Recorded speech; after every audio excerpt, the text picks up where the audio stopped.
Ipag-uusapan naman natin ngayon ang 10 pinaka-nakakatakot na nilalang sa Pilipinas. Kaya kung handa na kayo, simulan na natin yan.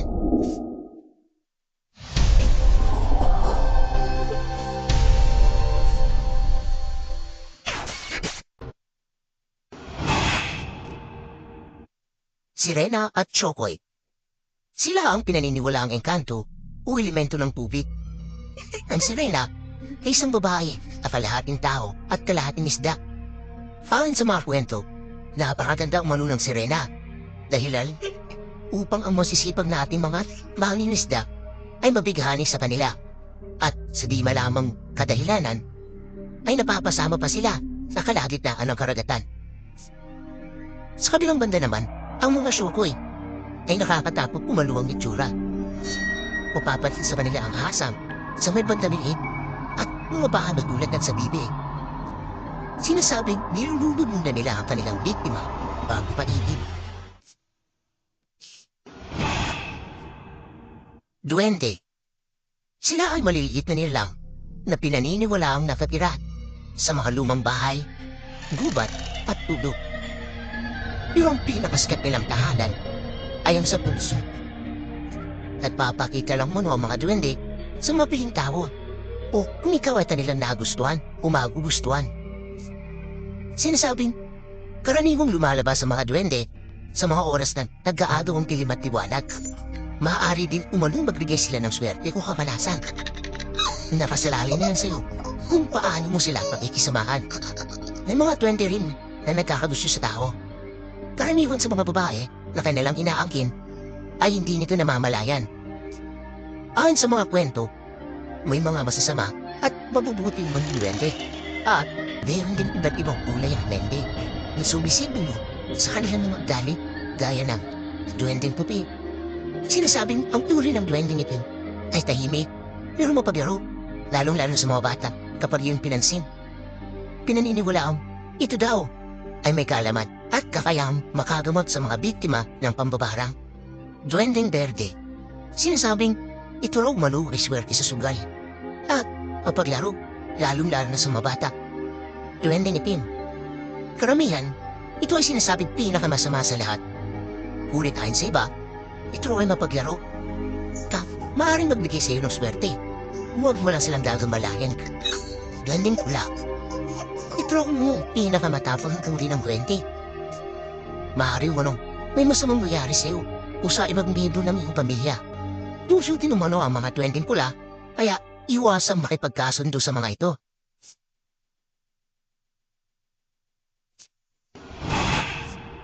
Tikbalang. Naalala ko pa dati na kapag umuulan pero maliwalas ang langit o kalangitan, may nagsasabing may kinakasal na tikbalang. Ang mga tikbalang ay kalahating tao at kalahating kabayo at nagkataasan na pinaniniwalaang nakatira sa mga kabundukan at kagubatan ng Pilipinas. Sinasabing sila nga nagtatabantay at kaharian ng mga kanto. Ayon sa mga kwento, nagmula umano ang tikbalang sa mga nalaglag na fetus at nagbagong anyo. Pinaniniwalaan din na hinahalay ng mga tikbalang ang mga babaeng mahibigan ito upang magparami ng lahi. Kahit nila maging invisible at mag-anong tao. Dahilan para katakutan ng mga manlalakbay. Maaari kasing paglaruan ka nito at iligaw ka sa gitna ng kagubatan. Pero para maliwasan ito, kailangan mong balik na rin ang iyong damit para makabalik ka sa tamang daanan palabas ng gubat.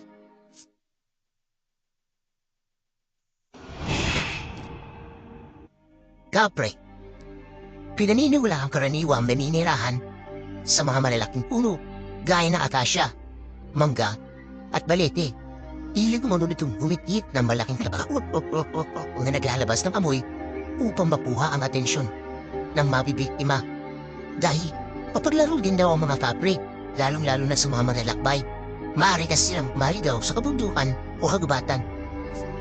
At may kakayahan pa mula ang mga kapre na natuloy ang mga tao kahit pa kabisado nila kapaligiran. Pero sa kabila ng laki at taas nito at mapalahibong katawan, itangtad mo pa ang mapulang mga mata ay hindi umano masama ang mga kapre. Subalit, maaari silang magiganti kung puputulin doon ang umay na kanilang tirahan. Maaari din makipagkaibigan ng mga kapre sa mga tao o mabigani sa isang babae. At susundan ito kahit saan habang buhay. Maririnig mo rin ang malalakas na tawa nito sa kamalan.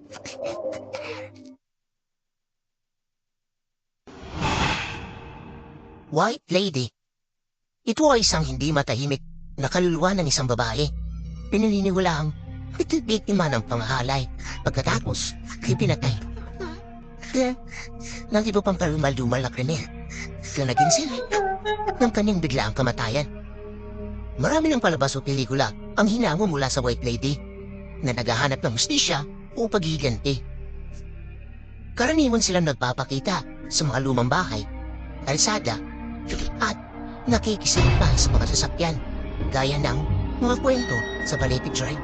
Bukod sa White Lady, mayroon pang dalawang uri nito, ang Black at Red Lady na sinasabing mas nakakatakot at nakakakilabot at umungalit at paghihiganti dahil kaya nila malakit at mapagaling na naisin ito.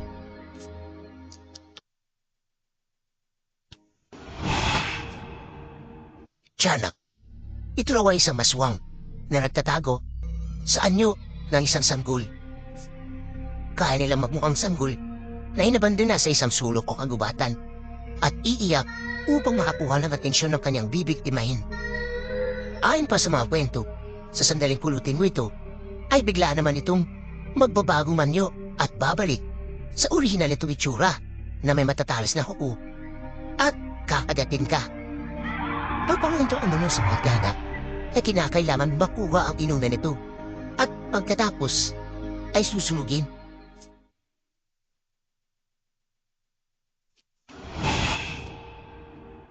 Sigbin. Ayon sa mga kwento, ang anyo ng sigbin ay malaasom na katuwad dahil mas mahaba ang kanyang mga binti at hita kumpara sa kanyang balikat at ulo. Ay umano nitong magpalit ng ibang anyo gaya ng tupa, palaka o balang. Paborito din umano ng mga sigbin ang mga namamagay. Kaya naman, mapapansin mo dito ang matinding sama ng amoy nito. Pinaniniwala ang nagpapalipat-lipat ito ng lugar at nag-iikot at naghahanap ng taong malapit ng bawian ng buhay. At kung sakaling matuluyan ang nahanap na biktima, ay pipilitin nito makuha ang bangkay tsaka itatakas at dadalhin niya ito sa kanyang among aswang para pagsaluhan. Pinaniniwala ang aktibo ito tuwing Semana Santa. Mukha nito na naman at umiinom ng dugo ng tao. At may kakayahan umano itong pabilisin ang pagkamatay ng isang naghihinalong tao sa pamamagitan ng pagkagakito sa anino ng biktima.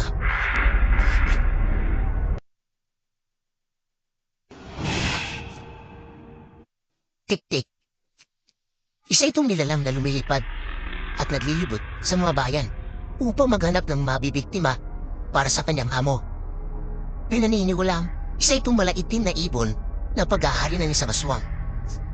Ayon pa sa mga kwento, nakakawalan umano ito tuwing gabi at palipad-lipad sa mga bubungan ng mga bahay at nagsisibing tadamasit para sa kanyang amo. Kaya rin itong babaan ng lipad at magmasid mula sa mga bintana.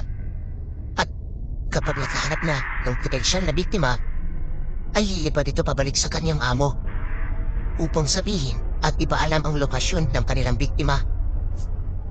Paborito mo ng among aswang ang mga babaeng nagdadalang tao at ginagamit ito ang mahabang dila para sisipin ang fetus na nasa sinapupunan ng sindibaki.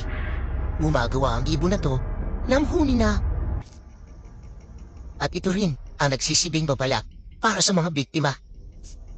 Kapag malakas ang huni, ibig sabihin malayo pa ito. Pero kapag mahina na ang huni, ay ibig sabihin ay malapit lang ito at handa na itong matapit.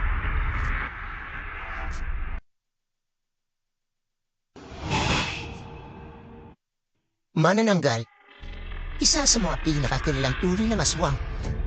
Nakakatakot at nakakapilabot ang anyo na kalimitan ay isang babae. May kakayahan itong hatiin ang kanyang katawan at may malalapad na pakpak gaya ng sa mga paniki na ginagamit upang makalipad. At humanap ng mabibiktima. Idagdag mo pa ang matatalas ng mga pangil at mga kuko. Paborito manoon ng mga manananggal ang hanapin ang mga natutulog na buntis. At ginagamit ito ang napakahabang tila na inilalabas sa kapitas o pagitan ng mga bubong upang sipsipin ang puso ng mga pitos. At ginagamit din ito ang kanilang dila upang sipsipin ang tigo ng kung sino mang mabibiktima. Minsan naman ay inaakit niya ang mga kalalakihan gamit ang kanyang kagandahan at dinadala ito sa isang pribadong lugar saan pinakain niya ang biktima. Ang panlaban sa mga manananggal ay asin, bawa o abo na kailangang maibudbud sa naimong kalahating katawan nito upang maiwasan makabalik sa naimong katawan nito na sinaga ng liwanag na magiging sanhi ng kanyang kamatayan.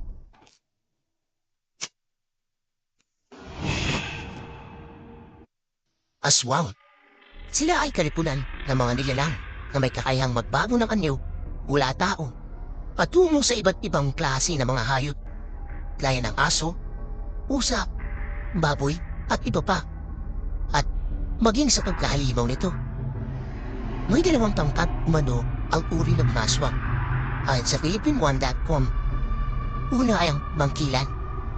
Ang mga bangkilan ay mga aswang na sinasabing nagmula sa mahangkal na mga kadatuan. May kakayahan silang magtanyong hayop tulad ng aso, baboy ramo at ibon. Kaya din nilang gawing aswang ang karaniwang tao sa pamamagitan ng pagsali ng itim na perlas na galing sa kanilang bibig. Ikalawa ay ang mga karaniwang aswang na may anyo gaya ng sa isang normal na tao at nakikihalubilo. Gaya din ng karamihan, ginagawa din nila ang mga aktibidad gaya ng sa mga normal na tao. Pero pagsapit ng dilim at kabilugan ng buwan, sila ay nagpapalitan niyo upang kumain ng lamang loob ng tao at uminom ng dugo. Ilan sa mga halimbawa ng mga aswang ay ang asbo at abo na may kakayang maging malaking aso at baboy ramo. Samantalang ang abot naman ay naninila ng biktima sa kanyang bayawak. Pinakasikat naman ang mga manananggal, tik-tik at wakwak na punteriya, ang mga babaeng buntis. Ang mandurugo naman bilang isang magandang babae pero nagiging ebong mandaragit sa gabi. Pinangingilaga naman tuwing may burol ay ang pag-atake ng balbal na kumakain ng karne ng patay na tao.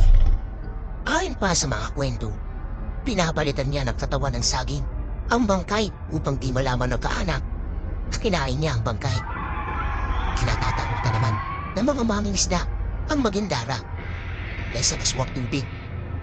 Kamukha sila ng mga sirena pero kumakain sila ng tao. Ginagamit nila ang kanilang kagandahan para akitin at dinlangin ang mga mangingisda. Ilan lang yan sa mga uri ng aswang na naghahatid sa atin ng matinding takot at marami pang iba. Ay kumit na lang po isa ka ba ang mga hindi ko na isama. Paano?